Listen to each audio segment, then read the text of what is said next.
The left shoulder, which remember from the World Series, he was sliding, he jammed that shoulder. So that had the surgery. Then he's got the elbow surgery on the right arm. He didn't pitch at all last year, of course, back in 2023. He only pitched 132 innings before missing the final month. So you tell me, again, this is the elite position player. He's the #1 hitter in the National League. What do you think the plan is to pitch him this year? I think Dave said it. They just want him healthy and ready to go in October. So I would think it'll be somewhere less than 100 innings, and really depending upon where he's at. But this has never happened before where you're rehabbing from Tommy John in a season when you're an elite offensive player who steals bases. Right. Again, and there's a case to be made that since he has become such a great offensive player that maybe you're just fine. Again, given the depth and their resources, they're the #1 payroll in the game. Take a look at who they have pitching this year. They're deeper than ever before.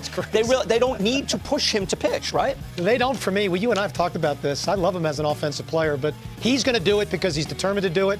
They're just going to go as slow as humanly possible so there's no setbacks. Again, they've got Snell and Sasaki on top of Yamamoto and Glass now coming back and Kershaw back in the 5. I mean, everybody can go 85 innings. To see Muhammad Ali above your fireplace here, what is the significance, the meaning of having him in your living room?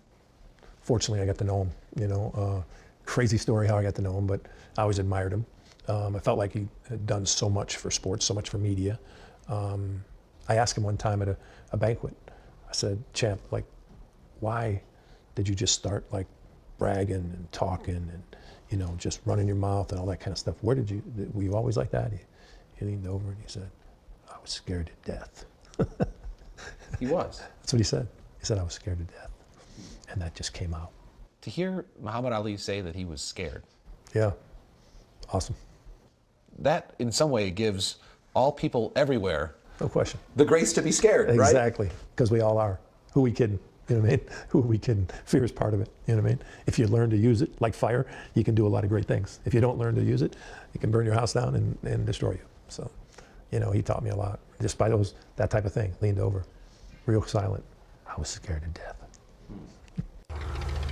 Some big news to get to out of the Pacific Northwest. This, according to Jeff Passan. Catcher Cal Raleigh and the Seattle Mariners are finalizing a 6-year, $105 million contract extension. Sources tell ESPN.